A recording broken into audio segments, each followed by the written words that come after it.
बहुत बार आप किसी से झगड़ा नहीं करते पर लोग आपको परेशान करते हैं। ऐसे समय में आप क्या करेंगे? फेस करना, लोगों ने फेस करा, प्रॉब्लम्स को फेस करा। आप देख सकते हो कि लोग आग की भट्टियों से निकल गए, लोग भूखे शेरों की मांग से बाहर निकल गए। और संसार के लोगों को बताएं कि भाई आपके लिए एक सहायक है, आपके लिए एक बचाने वाला है। व्यर्थ की बातों में ना रहे, आप इधर उधर की बातों में ना रहे, बल्कि आप अपने काम से मतलब रखें। यीशु मसीह कहेगा, धन्य, मैंने तेरे लिए एक ताज को रखा है जो कि बेस्ट है। तू ईमानदार रहा, तू सच्चा रहा, तूने भले काम करे, इसलिए मैंने तेरे लिए ताज को रखा है। और आपके लिए एक ताज वहाँ पे मिलेगा और आप आनंदित रहोगे। इसलिए मेरे प्रिय, परेशान होने की जरूरत नहीं है। हालेलुया, धन्यवाद यीशु मसीह का। आज के दिन के लिए धन्यवाद करते। प्रभु ने समय दिया मुझे और आपको कि हम वचनों को सुन सकें। धन्यवाद करते यीशु मसीह का। हम धन्यवाद करते विश्वासी सेवा फाउंडेशन और जीसस फॉर एवर चैनल के द्वारा ये मौका मिला। आप जानते हैं कि ये परमेश्वर के वचन बहुत कीमती हैं। आपके जीवन में इसने अद्भुत काम करे। जब भी आपको किसी चीज़ की ज़रूरत होती है तो आप वचन को पकड़ लेते हैं, क्योंकि वचन ही सामर्थ्य है। आपको मालूम है, ज़मीन, आसमान, सूरज, चाँद, सितारे सब वचनों के द्वारा बनाए गए। यदि आप वचनों को जानते हैं तो आप हर एक उस वस्तु पर जो इस संसार में कंट्रोल कर सकते हैं। ये वचन सामर्थ्य हैं। आपको इन वचनों को पकड़ना बहुत ज़रूरी है। मैं जानता हूँ कि परमेश्वर यहोवा इन वचनों के अनुसार काम करता है। हर एक इंसान की एक भाषा होती है, यानी अगर आप कहीं पे भी किसी से बात करना चाहते हैं तो उसकी भाषा को जानना बहुत ज़रूरी है। परमेश्वर की अपनी एक भाषा है और वो उसकी भाषा है उसका वचन। जब आप उसके वचन से बात करते हैं, चाहे आप किसी भी भाषा में बात करें, परमेश्वर हर एक भाषा को जानता है, समझता है, क्योंकि उसने हर एक भाषा को बनाया है। और वो शुरू करने वाला, वचन को शुरू करने वाला स्वयं परमेश्वर ही है। उसी ने आदम से बात करी, उसी ने ईव से बात करी, और उसके अलावा जो भी नबी उस समय में थे सबसे परमेश्वर यहोवा ने बात करी है। तो वचन का समझना बहुत ज़रूरी है। यदि आप वचन को समझते हैं तो आप सृष्टि की हर एक वस्तु को समझ जाएंगे और आप उसके अनुसार काम कर सकेंगे। मैं आपको बताना चाहता हूँ कि परमेश्वर यहोवा अद्भुत काम कर सकता है। उसके लिए कुछ भी असंभव नहीं है। असंभव को संभव करने वाला परमेश्वर है। उसने आदम से बात करी, उसने अब्राहम से बात करी, उसने ईव से बात करी और उसने सारा से बात करी। जब जब समय मिला परमेश्वर यहोवा ने बातें करी। और जब वो अब्राहम के साथ जा रहा था, उसने कहा, मैं ज़रूरी है कि मैं अपने जन को, अपने धर्मी जन को सारी बातें बताऊं। तो जितनी भी बातें सदोम और अमोरा में होनी थी, सारे बात को जो है परमेश्वर यहोवा ने अब्राहम को बताया और उसको बताया कि मैं क्या करने वाला हूँ। वो मेरे प्रिय, ज़रूरी है कि परमेश्वर से हम बातें करना चाहें। बाइबल में लिखा है कि तुम जो उसके साथ लिपटे रहे हो, उसके साथ लिपटना बहुत ज़रूरी है। हम उसके साथ लिपटेंगे, वो हमारे साथ लिपटेगा। उसके साथ लिपटने का मतलब उसके वचनों में रहना। उसके साथ लिपटने का मतलब है अपने भीतरी कक्ष में जाना और परमेश्वर यहोवा से बातें करना। जब आप उससे बात करोगे, वो आपसे बातें करना शुरू कर देगा। और जब वो आपसे बातें करेगा, आपको भेद की बातें बताएगा, अद्भुत बातें।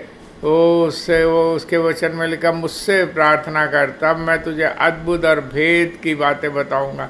जब आप उससे बातें करते हो, अद्भुत बातें बताता है जो आप समझ भी नहीं सकते, जो मनुष्य समझ नहीं सकता, उसकी समझ से बाहर है, उसकी बुद्धि से बाहर है। ऐसी बातें वो परमेश्वर जो है अपने लोगों से बताता है। इसलिए हम तैयार हो जाएं।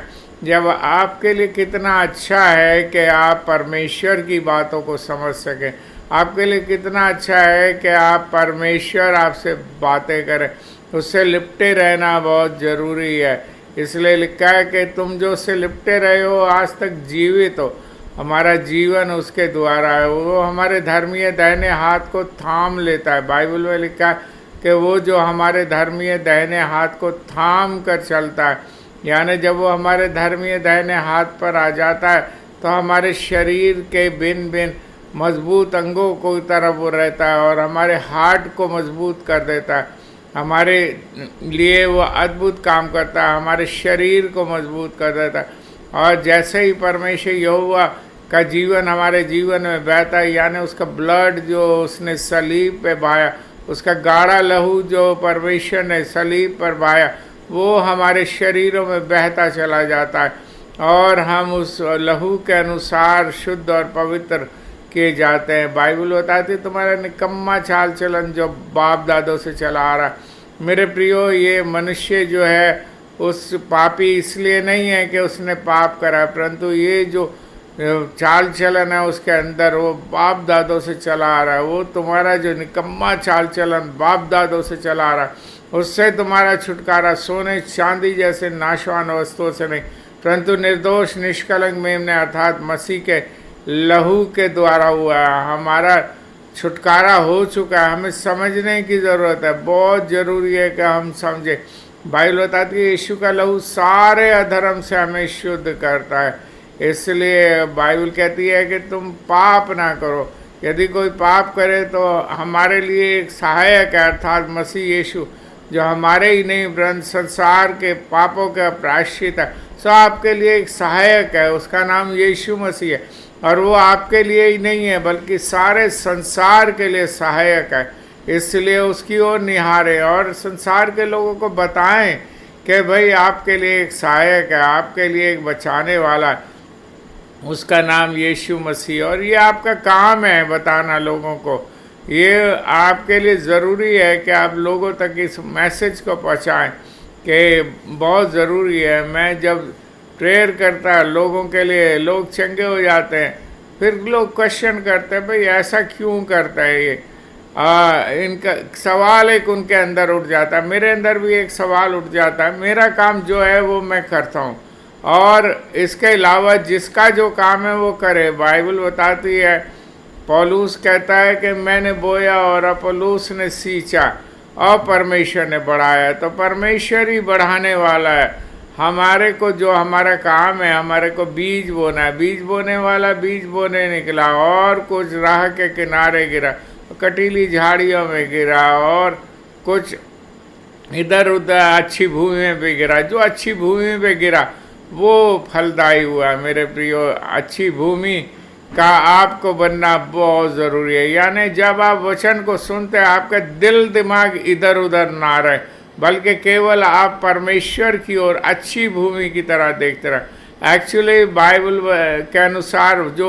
ज़मीन है वही फल लाती है और इसलिए जब पृथ्वी अपने आप फल लाती है, इसलिए पहले अंकुर होता है, फिर दाने आते हैं और इस तरह पृथ्वी जो है फलदायी हो जाती है। हमें चाहिए कि हम उस अच्छे बीज की तरह काम करें और हमारे जीवन जो है वो बीज की तरह ऐसे रहे कि हम अच्छा बीज बन सके। आपके जीवन में बीज अच्छे होना बहुत ज़रूरी है ताकि आपका जीवन फलदायी हो सके। वो जो फल आपके जीवन में आते हैं वो आपके जीवन में ज़रूरी है कि वो जो है दूसरे लोगों के लिए फल बने। आप जो भी फल आते हैं, यीशु मसीह कहता है सच्ची दाखलता मैं हूँ, मेरा पिता किसान है। जो डाली मुझ में है वो फलती है और जब वो फलती है तो वो जो फल यीशु मसीह के अंदर आए, उस डाली पे जो फल आए और जो टहनियों में फल लगे, मेरे प्रियो, जो फल है वो टहनी में लगता है। इसलिए उस टहनी में जो फल लगता है ना, उसके समान आप एक टहनी बनकर यीशु के साथ लगे रहेंगे।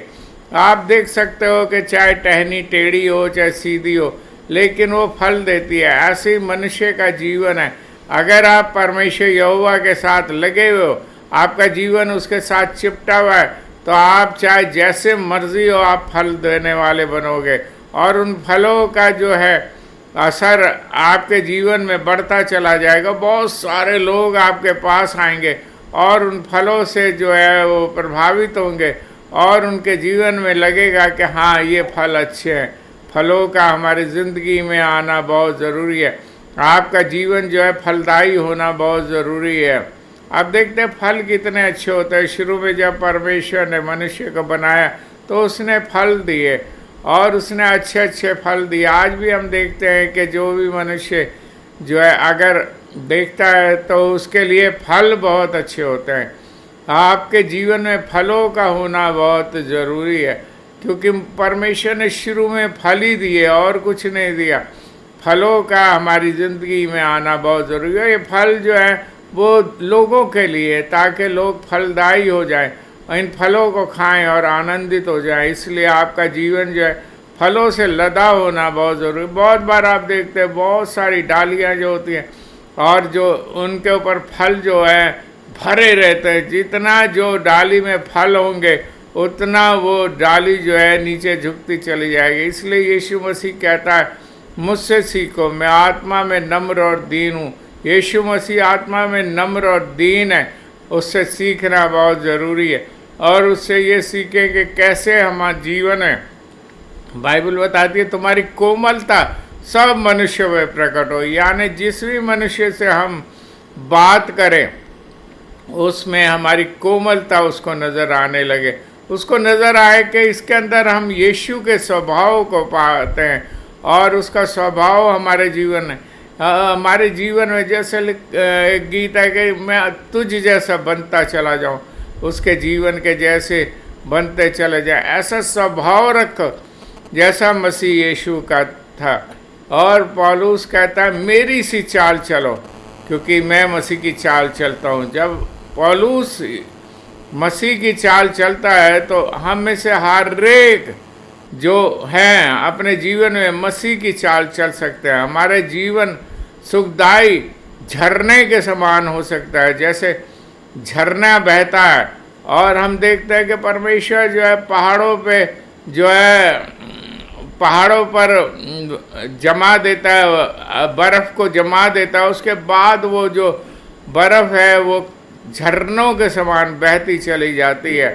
हमारे लिए बहुत ज़रूरी है कि हम लोगों के लिए झरना बन जाए, एक सुखदायी झरना जो कि उनके जीवन में काम करे। मेरे प्रियो, आप अपनी ज़िंदगी को ऐसा बनाते चले जाएं जैसा यीशु मसीह का जीवन आपके जीवन में बहता चला जाए। ऐसा मैं चाहता हूँ आपका जीवन में। यदि कोई भी समय आता है, बाइबल बताती है कि प्रभु में सदा आनंदित रहो। मैं फिर कहता हूँ आनंदित रहो। बाइबल में लिखा हुआ है कि जब तुम परीक्षाओं में पढ़ो तो आनंद की बात समझो। बहुत बार लोग सोचते हैं कि परीक्षाओं में पड़ गए, परेशानी में पड़ गए, अब बताओ आनंद कैसे करें। पर वचन बताता है हमें कि जब परीक्षाओं में पढ़ो तो आनंद। अगर आपको नेक्स्ट लेवल तक जाना है, जब बच्चों की परीक्षाएं होती हैं तो वो नेक्स्ट लेवल तक जाते हैं, जब वो उसे क्वालिफाई कर लेते हैं। इसलिए उस परीक्षा में उस बच्चे को घबराने की ज़रूरत नहीं है, बल्कि उसे जो है आगे निकलने की ज़रूरत है। क्वेश्चन उठता है क्या हम खड़े रह सकते हैं उस परीक्षाओं में, ऐसे समय में जबकि कठिन समय हमारे बीच में आता है, तो क्या हम खड़े रह सकते हैं? हाँ, हमें खड़े रहना बहुत ज़रूरी है। आपको खड़े रहना बहुत ज़रूरी है। आपके जीवन में आपके फेस करना है, चीज़ों को फेस करना। लोगों ने फेस करा, प्रॉब्लम्स को फेस करा। आप देख सकते हो कि लोग आग की भट्टियों से निकल गए, लोग भूखे शेरों की मान से बाहर निकल गए। इसलिए दाऊद कहता है कि मैं वादियों से, अंधेरी वादियों से बाहर निकल जाता हूँ, क्योंकि स्वर्ग का परमेश्वर मेरे साथ है। जब दाऊद भी उन वादियों से बाहर निकल सकता है, मैं और आप भी किसी भी स्थिति से बाहर निकल सकते हैं। और वो कहता है मैं अपनी आंखें चट्टानों की ओर लगाता हूँ। आज मैं देखता हूँ लोग जो है अपने आप को बड़ा नीचे देखते हैं और एक उनके अंदर एक स्पिरिट आ जाती है, और वो स्पिरिट है सेल्फ कंडम्नेशन स्पिरिट, यानी अपने को कुछ नहीं समझना। ये मैं देखता हूँ पुरुषों में भी है और स्त्रियों में भी है। जगह जगह ये स्पिरिट लोगों के अंदर काम कर रहा है और वो जो है इस स्पिरिट के द्वारा आए जाते हैं। और बहुत बार ऐसे लोगों से मैं मिला हूँ जिनको जीने का ही कोई मज़ा नहीं आता। वो सोचते हैं हमारे जीवन में कुछ नहीं है। ये स्पिरिट जो है सेल्फ कंडम्नेशन स्पिरिट, इसलिए बाइबल में लिखा है, यदि हमारा मन हमको दोषी ठहराए तो हमारा परमेश्वर हमारे मन से बड़ा है। जब भी आपका मन आपको दोषी ठहराए तो आप सीधे परमेश्वर के पास जाए, आप यीशु का नाम ले। जब भी आपको डिस्करेजमेंट आता है, पर आप सोचते कुछ नहीं नज़र आ रहा, आप सिर्फ यीशु का नाम ले, और जैसे ही आप यीशु का नाम लेंगे आपके साथ पवित्र आत्मा आ जाएगा, और जैसे ही पवित्र आत्मा आ जाएगा परमेश्वर का सामर्थ आपके जीवन में और आपके द्वारा काम करने लगेगा। इसलिए हम अपने आप को दोषी ना ठहराएं, क्योंकि हमारा परमेश्वर हमारे दोष से बड़ा है। हमारे को वो हिम्मत देता है, ताकत देता है, और हमें अपने सामर्थ से भरता है। हमारी ज़िंदगियाँ, आपकी ज़िंदगियाँ सामर्थ से भरती चले जाए, आपके जीवन में खुशहाली राज करती चले जाए, ऐसा हम चाहते हैं, ताकि आप जीवन भर आनंद से भरते चले जाएं। प्रभु में सदा आनंदित रहो। मैं फिर कहता हूँ, आनंदित रहो। तुम्हारी कोमलता सब मनुष्य, प्रभु में आनंदित रहना बहुत ज़रूरी। आप आनंदित तभी रहेंगे जब प्रभु आपके साथ रहेगा। संकट है, परेशानियां हैं, दुख हैं, और बहुत सारे लोगों के पास रोज़गार नहीं है, बहुत सारे लोगों के पास कठिनाइयां हैं, लड़ाई झगड़े। बहुत बार आप किसी से झगड़ा नहीं करते, पर लोग आपको परेशान करते हैं। ऐसे समय में आप क्या करेंगे? आप जो है ऐसे लोगों के लिए आप प्रार्थनाएं करें, क्योंकि आपको मालूम है वो लोग जो आपको परेशान करते हैं, दुखी करते हैं, वो नहीं करते, बल्कि वो जो आत्माएं हैं वो उनको द्वारा आपको दुखी करते हैं, और वो चाहते हैं कि इनके बीच में झगड़े होते चले जाएं। इसलिए आप अपना रास्ता जो है सही रखें। आपका जीवन सही चलना बहुत ज़रूरी है। आपके जीवन में जो है आपका ट्रैक सही होना बहुत ज़रूरी है। यदि आप ट्रैक से इधर उधर हटे तो आप समझ लें कि इधर उधर कांटे हैं और उलझ जाएंगे। बहुत बार लोग उलझ जाते हैं, कांटों में उलझ जाते हैं, और ऐसे समय में बहुत बार ऐसे होता है, भेड़ जो है कांटों में उलझ जाती है। फिर उस समय यीशु मसीह आता है, और यीशु मसीह भेड़ को कांटों में से निकालता है, और उसके जितने भी जख्म हैं उनको, ऐसे तो नेक सामरी ने करा।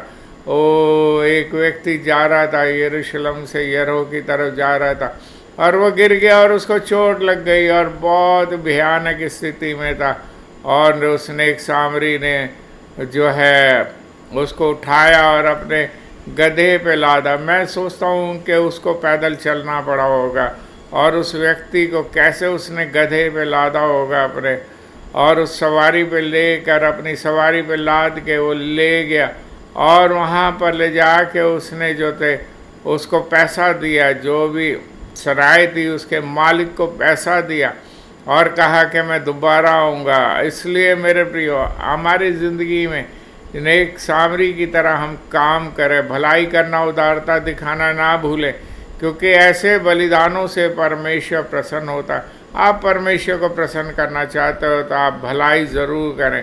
भलाई से परमेश्वर प्रसन्न होता है, और बाइबल बताती है भाईचारे की प्रतीति बनी रहे।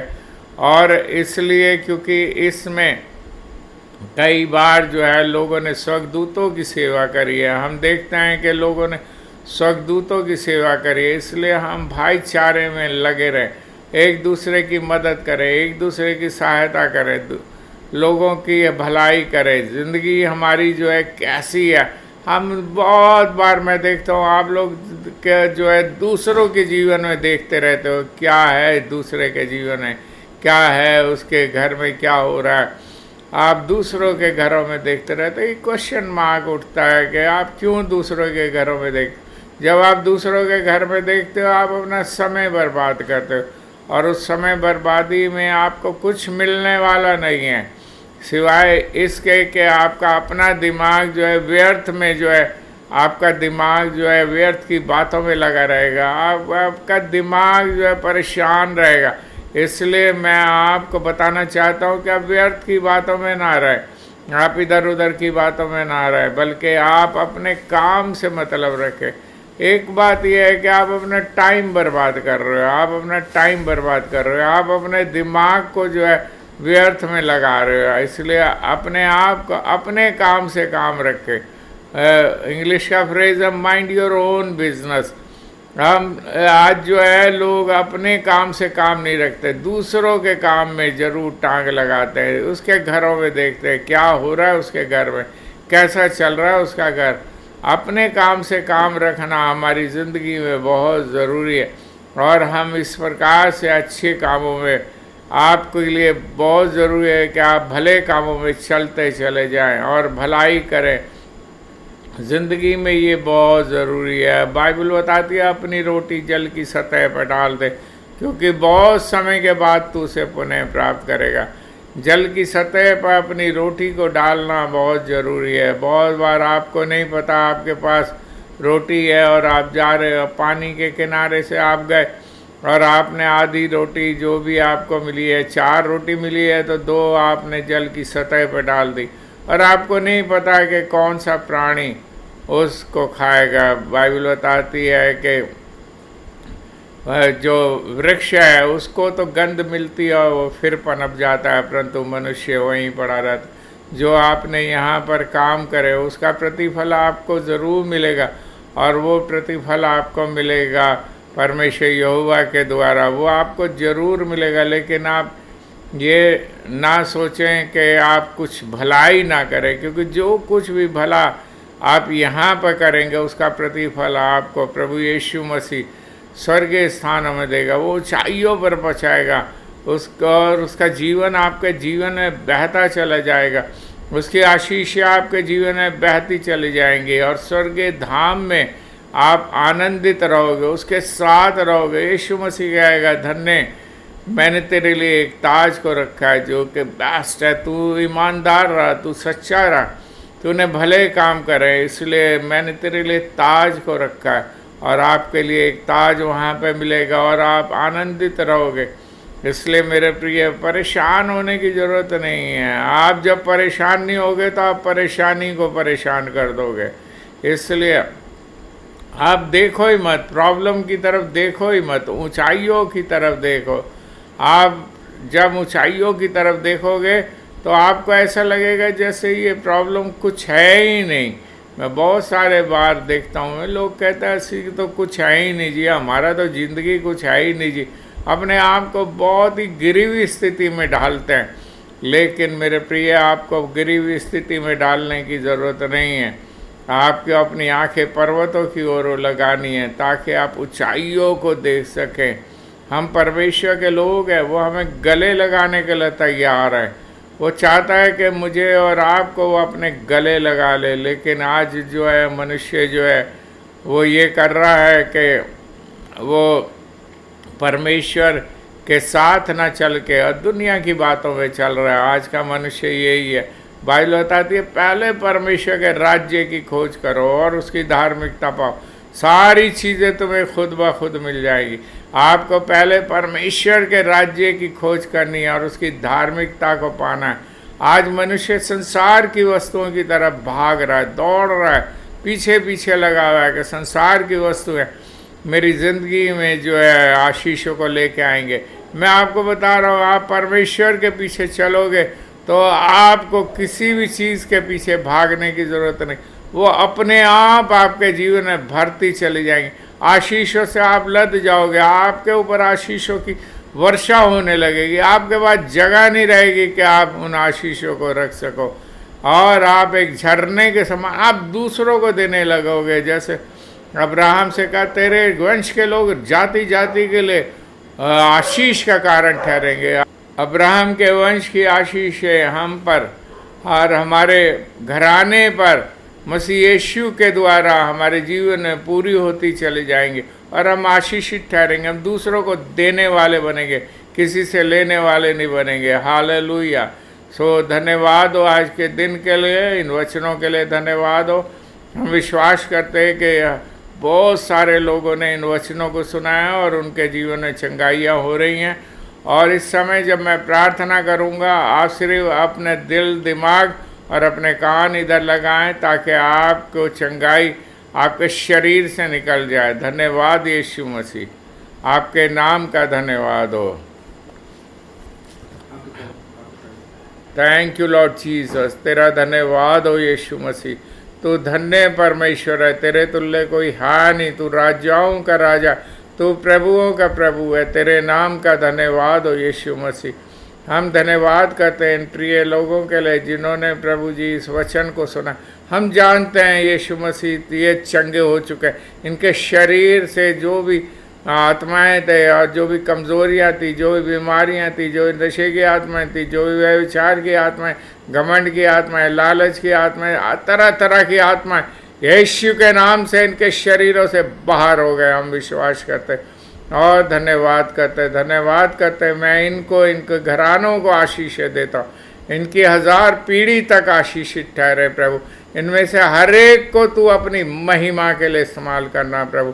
मैं तेरा धन्यवाद करता हूँ यीशु मसीह। तू धन्य परमेश्वर है, तेरे तुल्य कोई है नहीं मेरे राजा। तेरे नाम का धन्यवाद करता हूँ। राजाओं के राजा, प्रभुओं के प्रभु तेरे नाम को धन्य कहते। मैं इनको आशीष देता हूँ। धन्यवाद यीशु मसीह, तेरे नाम का धन्यवाद हो। महिमा आदर यीशु मसीह को देते हैं क्योंकि वो इसके योग्य है। यीशु मसीह के नाम से आमीन। जय मसीह की।